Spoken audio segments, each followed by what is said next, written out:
So today, when Charlotte and I talked about this, and Carrie, we talked about May as being Mental Health Awareness Month. In addition to being a chaplain, I am also a licensed clinical social worker. So prior to this, I had worked in psychotherapy and in end-of-life care. And I talked with Sue about this topic. She had attended a seminar, and she said gratitude over despair, which spells God. But she said that would make a good talk. And I said, okay, I'll start doing some research.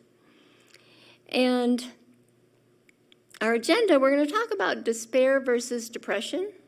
What is that? Then we'll go into the science of gratitude, and then talk about some of the practices of gratitude. So what is despair? We're on our third, we had some sun yesterday, but the third gray, rainy day. You know, those kind of blues. They're feelings of hopelessness and helplessness, often rooted in loss, trauma, or chronic stress. And it can distort one's perception and reduce one's resilience. So what's the difference? I think the main difference is that the feelings of despair are typically short-term and situational. Somebody loses a loved one, somebody loses a job. Any other thoughts you might have that might cause despair? Health situation. A health situation that lasts longer than expected. So the real difference between despair and depression is the timing. And depression is that persistent sadness.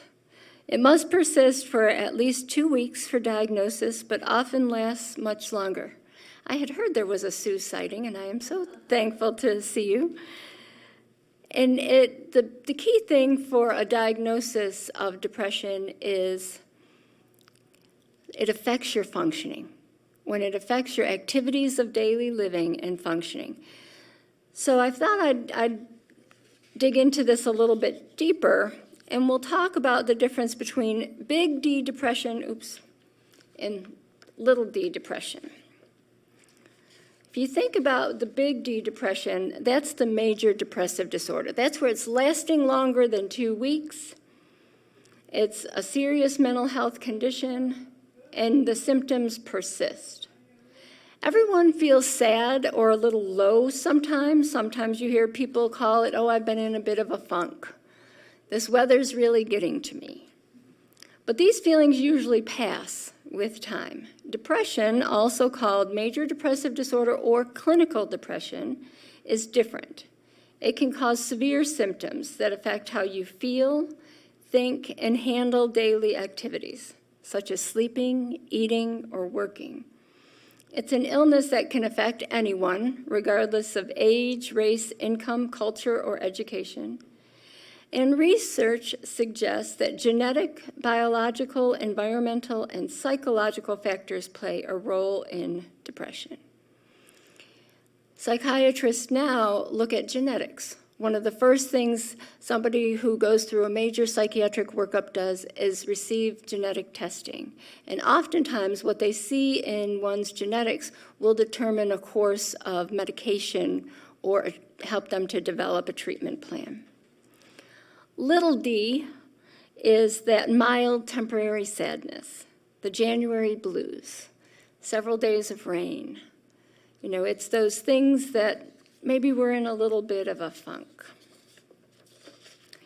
This next slide is Charlie Brown, my favorite. This is Charlie Brown's, in Googling, because I was thinking of Lucy in her psychiatric booth, and in Googling them, there's all these articles about, is Charlie Brown depressed? You know, what stage of depression is Charlie Brown in? And this is his depressed stance, and when you're depressed, it makes a lot of difference how you stand. The worst thing you can do is straighten up and hold your head high, because then you will start to feel better. If you're going to get any joy out of being depressed, you've got to stand like this. So I thought that was very fitting for today. So gratitude is a shift in perspective. It moves from what's missing to what's present, shifting from I'm alone to I have people who care. I'd like to say it's as simple as is the glass half empty or is the glass half full? Or are you like Chicken Little, the sky is always falling. The sky is always falling. What's the difference between gratitude and thanksgiving? Gratitude is more of a feeling or an attitude of thankfulness or appreciation. It's ongoing and internal, but it doesn't necessarily have to be expressed outwardly, whereas thanksgiving is the action, the act of giving thanks or expressing gratitude, often outwardly and formally. And it's the holiday also. So one place I want to spend a fair amount of time is the science of gratitude. In doing research in the last couple decades, studies have really focused on the science of gratitude. And it boosts one's dopamine and serotonin, those mood levels, and it is linked to reduced depression, improved sleep, increased empathy, and greater life satisfaction. And here's some of those benefits, the psychological benefits: more positive emotions and thoughts, more aware and awake, enhanced mood. And then the physical benefits: a stronger immune system, less body pains and aches, cardiac function, better sleeping, and then more empathy and stronger relationships. So I want to talk a little bit about a study, and I'm going to read this so I marked it in here. This was one of the main articles I used references. A recent study in gratitude, the experiment was conducted on 83 Chinese adults aged above 60 years who were divided into 3 groups.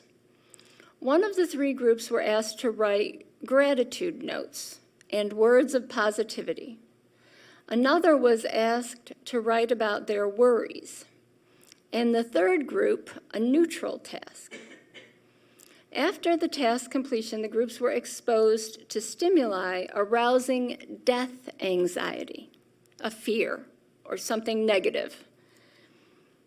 The results showed that participants of the first group who wrote gratitude notes showed fewer symptoms than any of the 2 groups. Re-examination of the results showed that with a grateful attitude in life, we gain acceptance and become less fearful. At a neurobiological level, gratitude regulates the sympathetic nervous system that activates our anxiety and thus depression responses at the psychological level. It conditions the brain to filter the negative ruminations and focus on the positive thoughts. Does anybody have sticky notes on their mirror? You know, those positive affirmations? I don't, and I was thinking after preparing this I should. But because of its implications in anxiety and depression reduction, gratitude practices like journaling, group discussions are now a significant part of mental health interventions and regimens. So there is also MRIs that have been done, and it improves the gray matter in one's brain. So there's more science to this than we realize. This is one of those the different words for gratitude. guidance, warm, community. And then this next one is more about how gratitude, kind of the filters, the lenses that gratitude goes through to lead toward happiness. And Justin and I have a copy for you after this. I kind of looked up what the different faith traditions, gratitude in different religions. Of course, in Christianity, there's thankfulness to God for God's blessings and grace. And gratitude is a core spiritual discipline. And there's prayer and worship.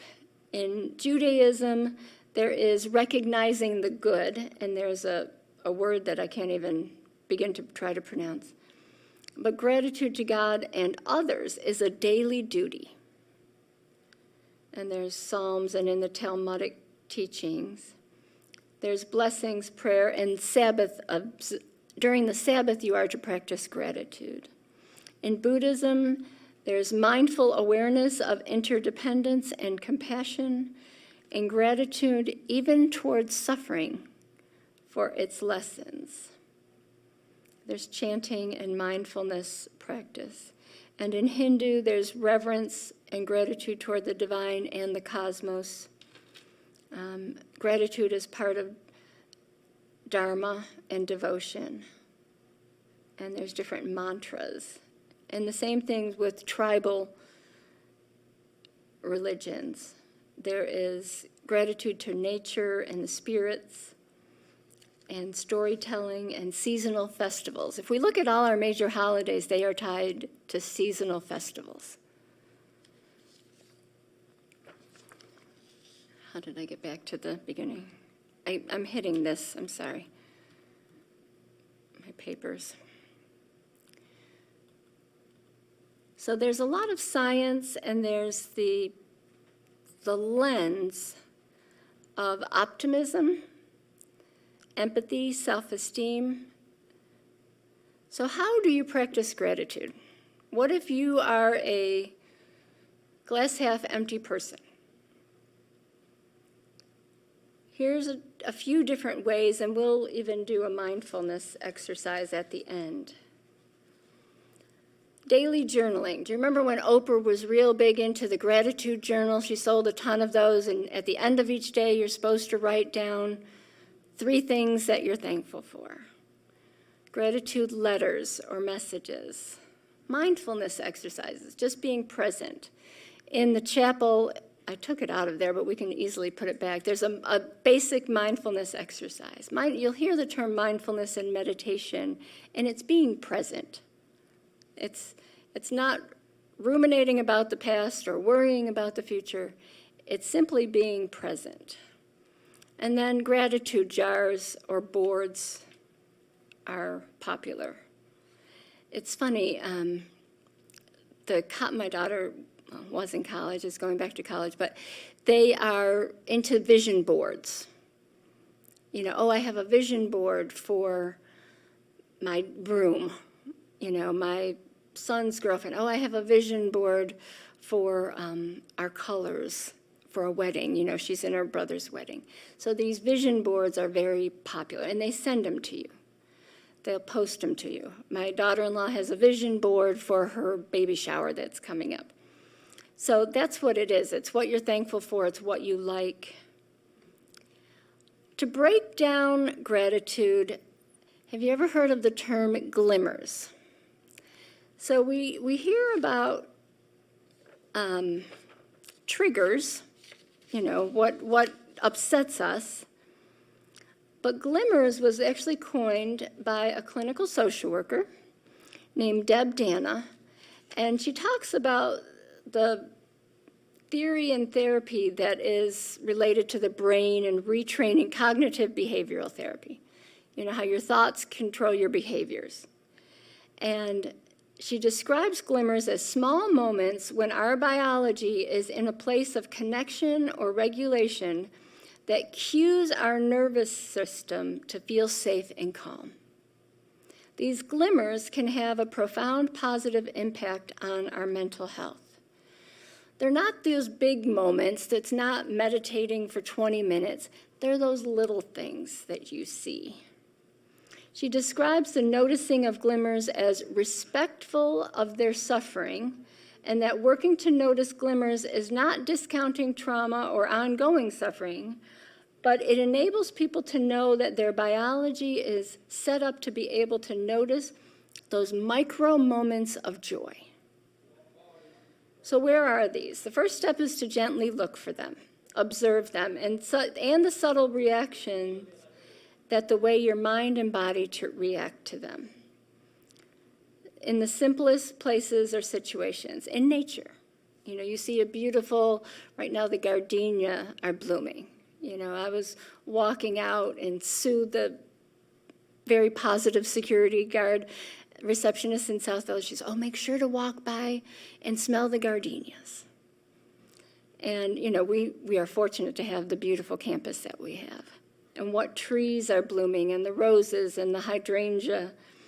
Noticing and appreciating those around you, those little kind gestures. The person who holds open the elevator, the person who sets up your AV, the people that assist you, just those gentle gestures. And it's the small moments.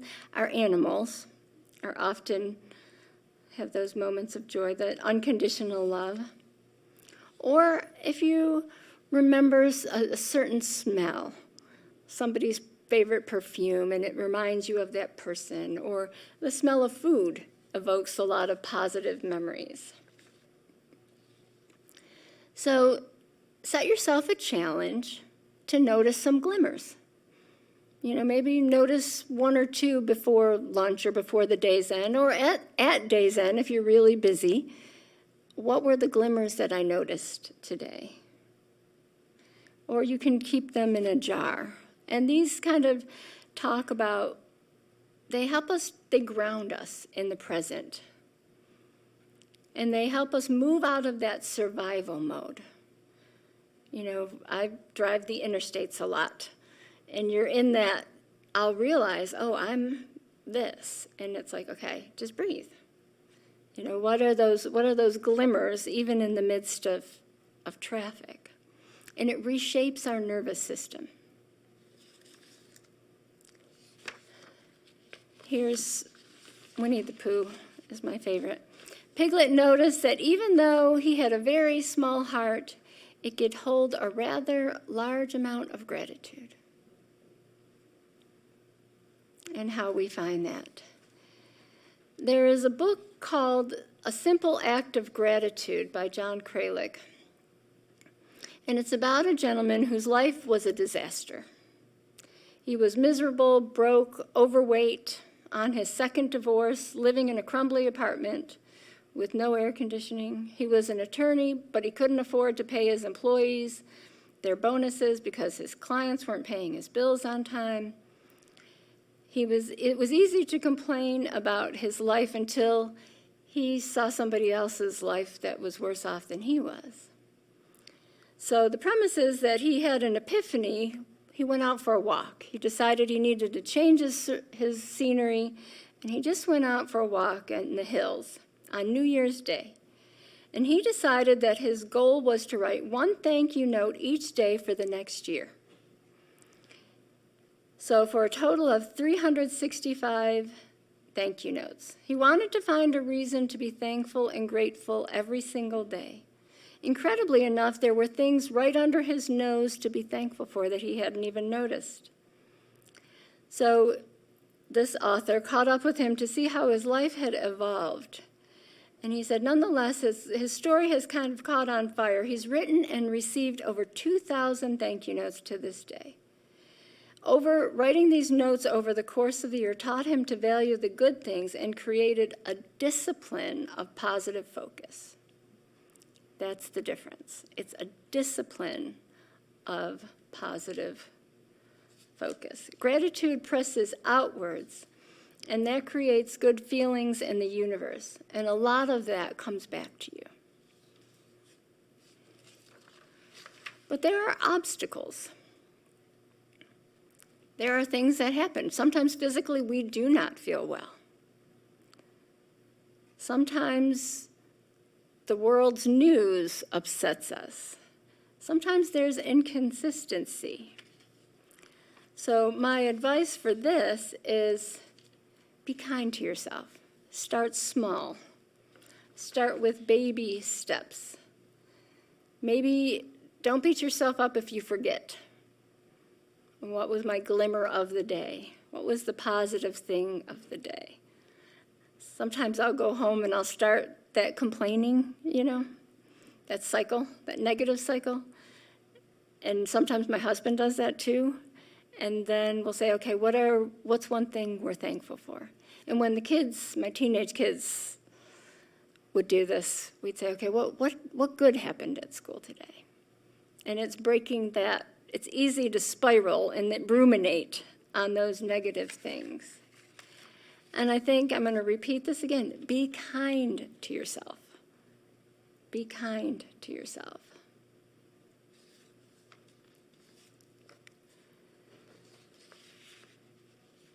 So gratitude doesn't erase pain. There is pain in the world. There is pain around us. The red roses, there's loss in this community. But gratitude is the hand that steadies the scale. And what we do say to ourselves does matter. That self-talk does matter. If you start, I'm listening to a book, and it's written by an Irish author. And she's just awful to herself. And she'll say, I need to stop saying this about myself. But it's funny because I'm listening to that right now while I was preparing this. But she has a lot of really negative self-talk. And her husband has left her, and she's in the middle of despair because she's going through a separation and a divorce. But she catches herself. I'm tired of saying that about myself. How do I counter this? And now it's our turn. What are we grateful for today? And I put pictures, there's the ocean, there's the mountains, the gratitude stone, the pretty flower, the hands that are around us, and those are actually my granddaughters. I was looking at stock photos of babies, and I was like, I've got baby pictures on my phone that I don't have to pay for. So that's Lily and June. And they are every bit a chunky baby. So what are we grateful for today? What comes to mind if you think of a glimmer or something that happened this morning? The rain. We've needed the rain.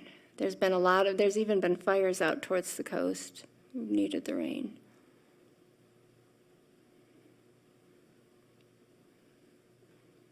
I'm always just grateful for all the smiles that we see around Spring Walk. And you say hello to somebody, or they say hello to you. And, no matter who it is, employees, residents, the smiles are just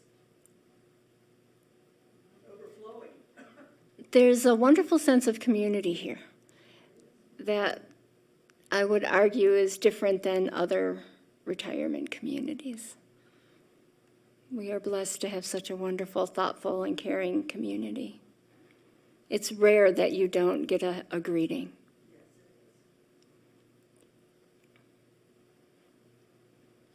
What else are we grateful for? Anything else?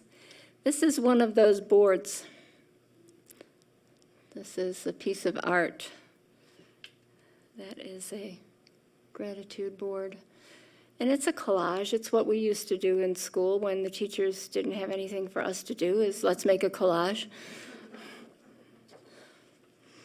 But this is a gratitude collage. I'm thankful for hugs. My daughter's thing right now is she says, I'm going to give you the big one. She squeezes me as tight as she can. Big hugs.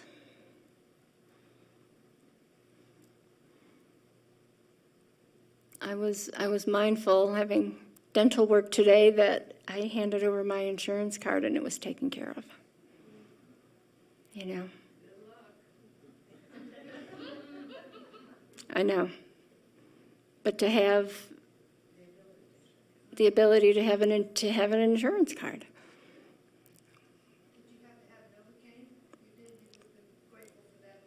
I've had, and actually, I said, this is, it's funny you say that, because I said to the dentist, this is the part I fear most, is triple Novocaine. And he said, actually, this is the part you should be most thankful for. And I said, well, it's funny you say that. I said, just make it so that I can talk in a couple hours. Because that's exactly, I went into that mindset of, oh, I'm afraid of that needle, they're not going to numb, you know. But he's like, this is what you should be most thankful for. Like, perspective. And gratitude turns what we have into enough. This was my favorite quote about gratitude. Of course, it's anonymous. I can't say who it's from. But it's that light, choosing the light. In times we don't feel like we have choices, but even in the most challenging of times, we can find a glimmer. I like the glimmer versus the bigger picture because it breaks it down into manageable, bite-sized pieces. And if you're up to it, I would love to do a 2-minute gratitude meditation script. And I have copies of the faith traditions and the meditation script for you. And if you wanted the talk, we could print that out too, the slides. But this is a 2-minute brief gratitude meditation, and we will find a comfortable position, sitting. And if you're comfortable, you can gently close your eyes.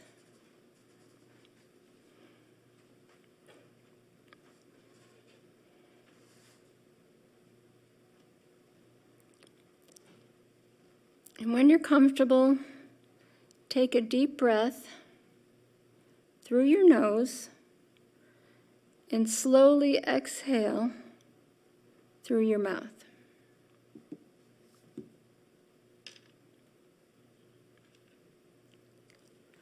We'll take another deep breath in and hold it for a moment, and then slowly exhale.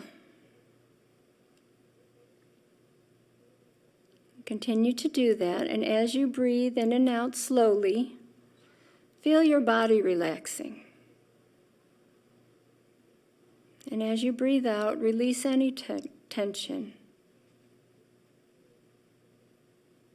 And focus on the natural rhythm of your breath.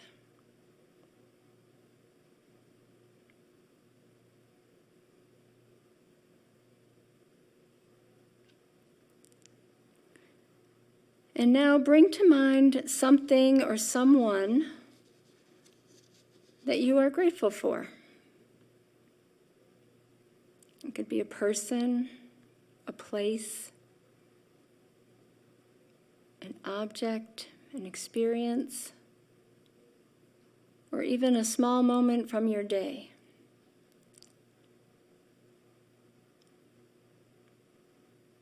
Picture this in your mind and visualize it clearly. Feel the gratitude swell in your heart.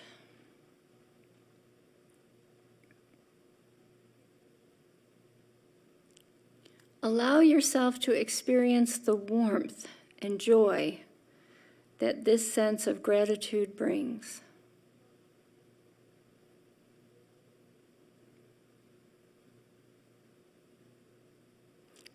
As you hold this image in your mind, silently say, "Thank you," 3 times.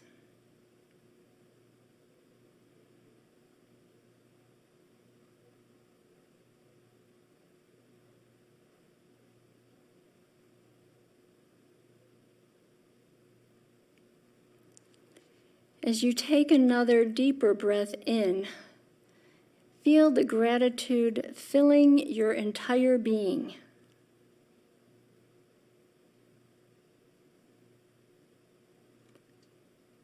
And as you slowly exhale, release any remaining tension that you might have.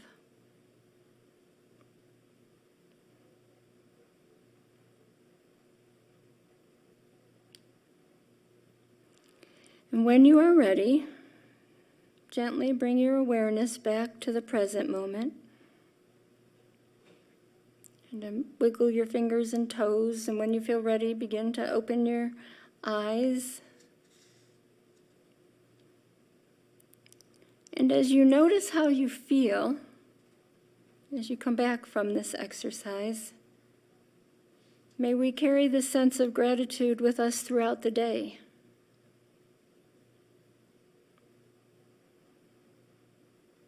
Thank you for taking these moments to cultivate gratitude.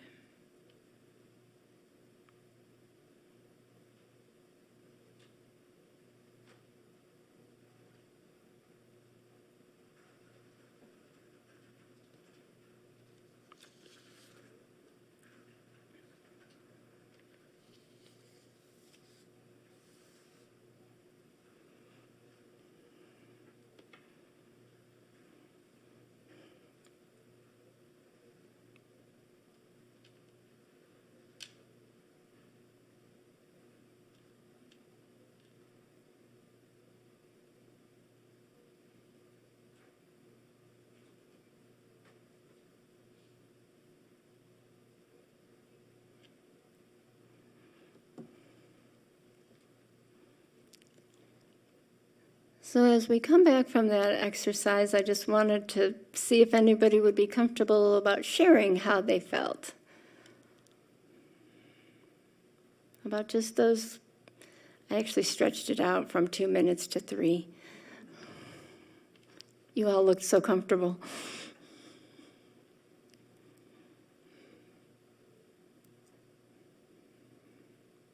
Have less tension, so I'm very tense in my neck, shoulder area. You release that, your shoulders release.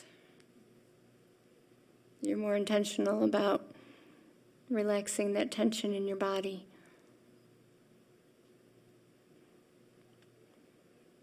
Well, I felt like I was in a pretty good space when I came in here, and other than the clap of thunder that scared me to death, but,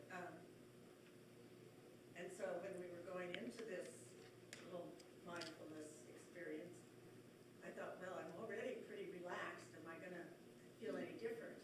But I did, and it was interesting because I had thought that, it was fine before, but probably better now. But You can relax even more than you thought you were at your most relaxed, but you could even relax further.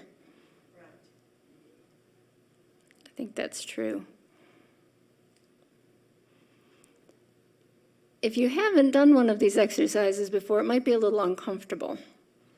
But that's why they refer to it as a discipline. It's something that you can practice.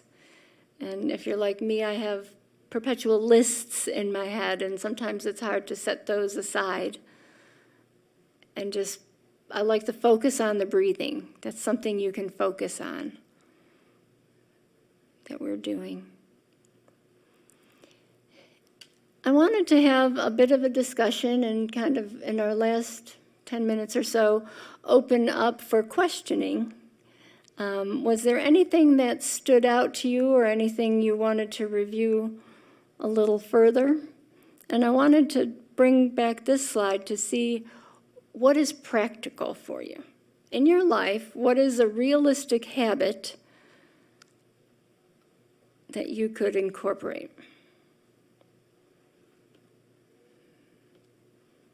Any thoughts? Well, I know that I do journaling.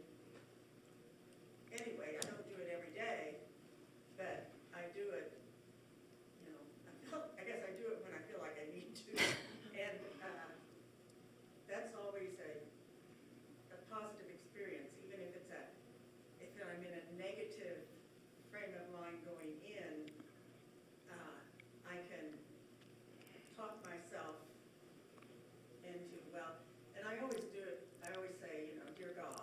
your higher power, whatever. And so I end up feeling better after I've done it.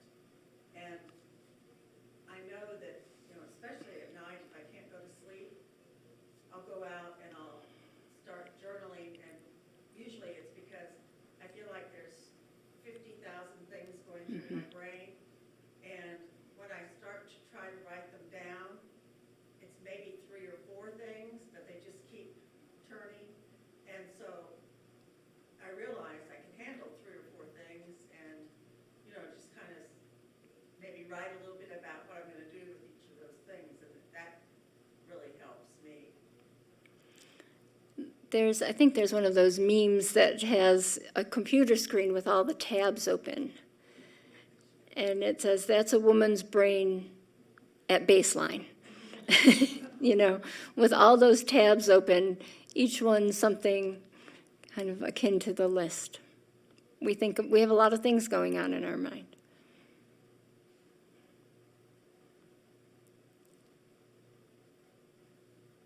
I have boxes and boxes of thank you notes, and I am not very good at writing them.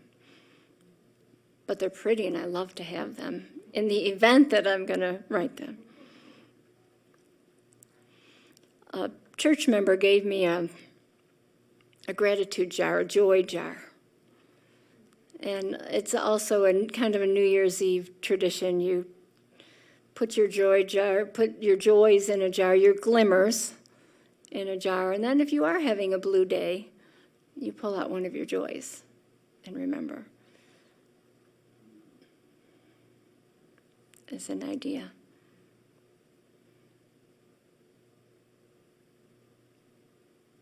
Other thoughts or questions? I received a journal from our daughter for Christmas, and it's a 3-year, just with small space, so I really have to think at night. There's a lot to write down sometimes, but you have to. Is it one of those, tell me about you? Is it your personal, somebody gave my husband one of those, tell me your story journals, and it's from one of the kids wanting the family story. No, this is a blank. You have a lot of journaling to give it. I'm creating more stress instead of decreasing your stress. More gratitude Yeah, type journal. yeah. I like that you said it's a discipline. It does take practice and consistency, and even like you said, be kind. It's not always going to be perfect. Because we're trying to work on that with my son, who's very naturally negative to himself. And it's sad because you see how that affects them, and you want them to be able to learn how to get out of that. But I have to do a better job of being consistent with our disciplines to help them learn how to create those gratitude Yeah. moments. How do you instill that in children? That's hard. I have one that's a little more negative than the other, too. And some people, that's just kind of the natural bent. In my family, once again, I think with children, you have the negatives and the positive thinkers. We call it balance time. What's the balance to that? So when I hear a bunch of negativity, what's the balance of it? And force them to think about the good, but also forces us to think about the good. And what I have found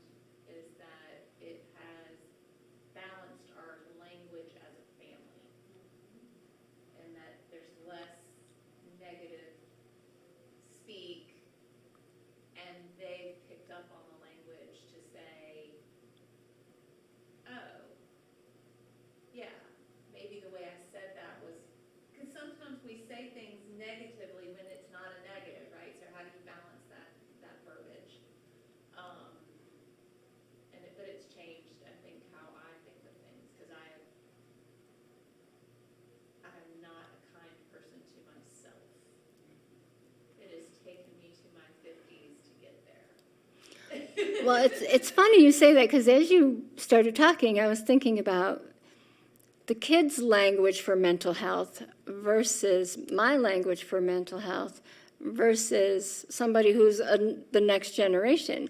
The terminology is very different, and the level of acceptance and awareness is all very different.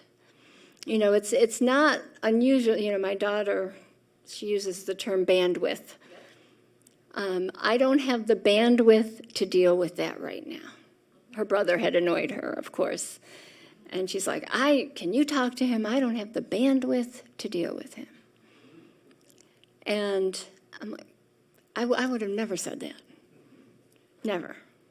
You know, I just dealt with my older brothers. But they're taught, you know, they do, from kindergarten, they learn mindfulness and meditation. It's in schools, and they're taught that as a practice. And, you know, I don't have the bandwidth is really a healthy boundary.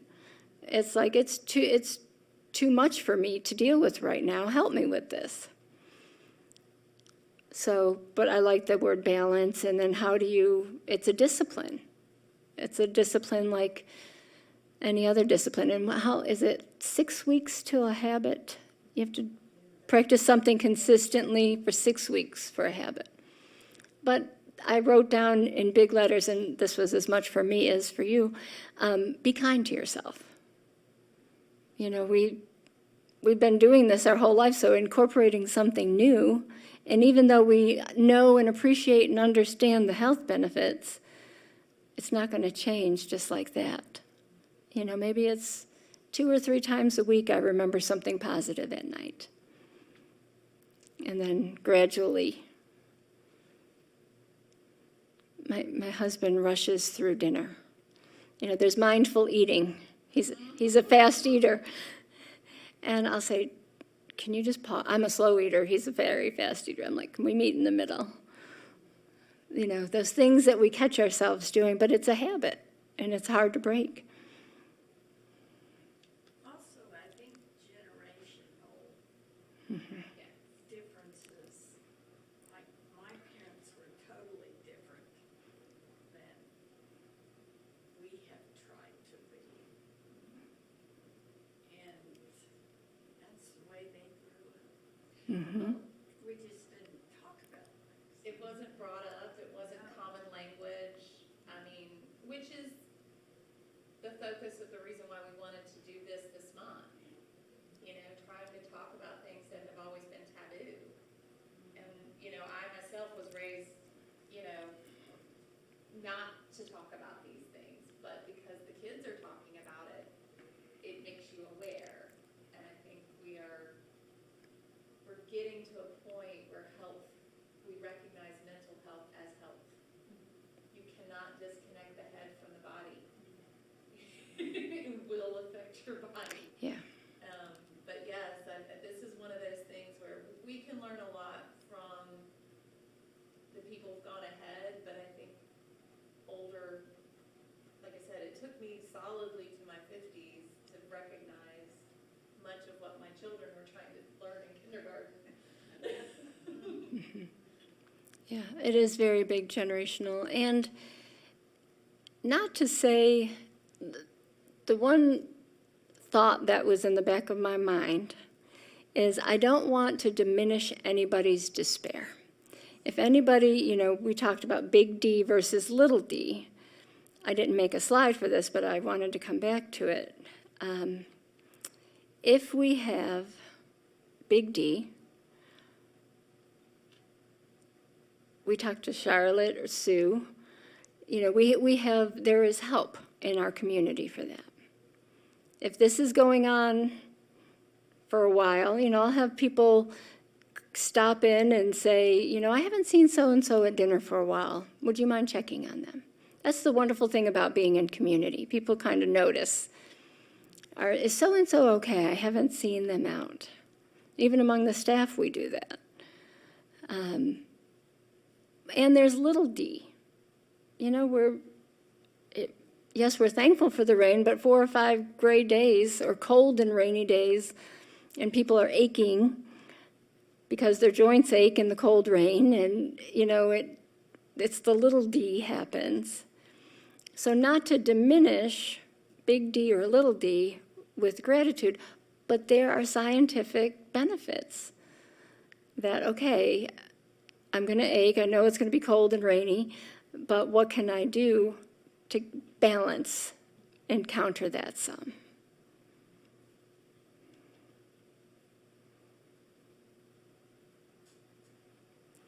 Other thoughts? I think by practicing gratitude or trying to be grateful, it brings us back to God and takes our thoughts away from us. Yeah. It's not us that has done these things or have received these gifts, they're gifts from God. And that's that gratitude being filtered through spirituality. When we're thinking of somebody else, you're not thinking of your own pain as much. That selflessness.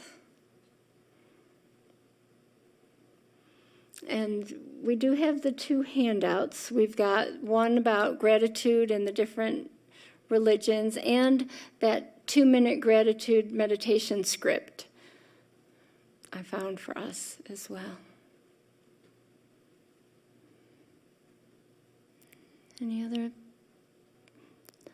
thoughts or questions?